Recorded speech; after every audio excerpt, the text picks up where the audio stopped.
এই আন্দোলনের পুলিশ জনতার উপরে এবং ছাত্র এবং ছাত্রদের পরিবারের লোকেদের উপরে লাঠিচার্জ করেছে, কাঁদানে গ্যাস ছুড়েছে এবং বহু জায়গা থেকে আমরা এরকম খবর পাচ্ছি ছাত্রদের মাধ্যমে যে পুলিশ ড্রাঙ্কেন অবস্থায় ছিল, অর্থাৎ নেশাগ্রস্ত অবস্থায় পুলিশের যারা কর্মচারী তারা ছিলেন এবং তারা অমানসিক অত্যাচার করেছে।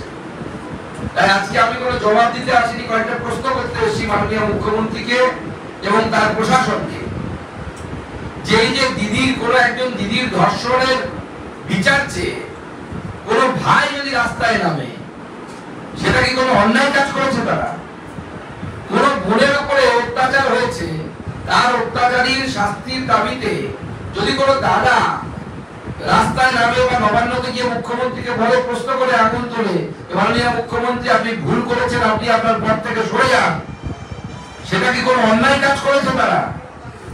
আজকে নিজের বাড়ির লক্ষ্মীদের, নিজের বাড়ির ছাত্র ছাত্রীদের নিরাপত্তার কথা চিন্তা করে অভিভাবকরা যে রাস্তায় নেমেছেন, নেমে কি তারা কোনো ভুল করেছেন? কেন পুলিশ নিরস্ত্র এবং শান্তিপূর্ণ মিছিলের উপরে কেন পুলিশ লাঠিচার্জ করলো?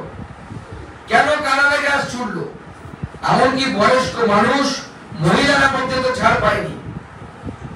পুলিশ অজুহাত হিসেবে হয়তো বললো যে পাথর ছুড়েছে, কোন জায়গায় পাথর ছোড়ার ঘটনা পুলিশের লাঠিচার্জের আগে ঘটেনি। কেমিক্যাল মেশানো জল স্প্রে করা হয়েছে, এরকম অভিযোগ আমরা ছাত্রদের কাছ থেকে পাচ্ছি, যে জল কামান দেখেছে পুলিশ। ছাত্রদের, নিরীহ ছাত্রদের একটি আন্দোলন, সেই আন্দোলনে পুলিশ কেমিক্যাল মেশানো জল স্প্রে করছে। এটা কি ধরনের আচরণ? আমাদের এই ছাত্র সমাজে বেকার যুবক যুবতী যারা, তারা কি বাংলায় জন্ম নিয়ে তারা কি কোনো ভুল করেছেন? যে চাকরি বিক্রি করেছে তৃণমূল কংগ্রেস, তোলাবাজি করে বাংলার মানুষকে সর্বস্বার্থ করেছে, শিক্ষামন্ত্রী জেলে, প্রাক্তন খাদ্যমন্ত্রী জেলে, বিভিন্ন কেন্দ্রের টাকা চুরি করেছে, এমনকি ভোটাধিকার পর্যন্ত কেড়ে নিয়েছে, মানুষের গণতন্ত্র নেই এখানে। তার বিরুদ্ধে যখন আমাদের ছাত্র সমাজ যখন নামছে, বাংলার ছাত্র সমাজ যখন নামছে, তখন সেই বাংলার ছাত্র সমাজকে মাননীয় মুখ্যমন্ত্রী রক্ত স্নান করাতে চাইছে। মাননীয় মুখ্যমন্ত্রী আর বারবার আঘাত এনেছে। আমি শুনলাম এই দমদমের কাছে একটি মেয়ের নাকি ড্রাঙ্কের অবস্থায় পুলিশ লাঠিচার্জ করে যখন মাথায় বাড়ি দিয়েছে। এখনই খবর পেলাম, আমি অবাক হয়ে গেলাম যে কিভাবে আমরা পুলিশের আচরণ দেখতে পাচ্ছি, যে আচরণগুলো মানুষ কোনোভাবে মেনে নিতে পারছে না। এবং যে মুখ্যমন্ত্রীকে এত দমন পীড়ন করে ক্ষমতায় টিকে থাকতে হচ্ছে, সেই মুখ্যমন্ত্রীর কি ক্ষমতায় থাকার কোনো প্রয়োজন আছে কি? আমার তো মনে হয় না সেই মুখ্যমন্ত্রী ক্ষমতায় টিকে থাকার কোনো অধিকার আছে। তাই বাংলার মানুষকে জবাব দেওয়ার সময় এসেছে এবং এই জবাব দিতে হবে। আজকে বাংলার গণতন্ত্র, স্বাধীনতা এবং সুরক্ষা সমস্ত কিছু বিপন্ন। সেই জন্য এই আন্দোলন বিজেপির আন্দোলন, রাম বাম কোন আন্দোলনে মাননীয় মুখ্যমন্ত্রী দেয়াল লিখন পড়তে পারছেন না। মাননীয় মুখ্যমন্ত্রী দেয়াল লিখন পড়তে পারছেন না, বাংলার সাধারণ মানুষের আন্দোলন।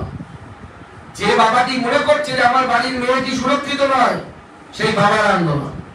যে মা মনে করছে আমার বাড়ির মেয়েটি সুরক্ষিত নয়, আমার ছেলের ভবিষ্যৎ সুরক্ষিত নয়, চাকরি নেই, চাকরি চুরি হচ্ছে, তাদের আন্দোলন এই আন্দোলন। এই আন্দোলন জনগণের আন্দোলন, স্বৈরাচারীদের কাছ থেকে, স্বেচ্ছাচারী সরকারের কাছ থেকে বাংলাকে রক্ষা করার আন্দোলন। ছাত্রদের উপর এই বর্বরচিত আক্রমণের প্রতিবাদে 12 ঘন্টার বন্ধ, সাধারণ বন্ধ সফল করুন।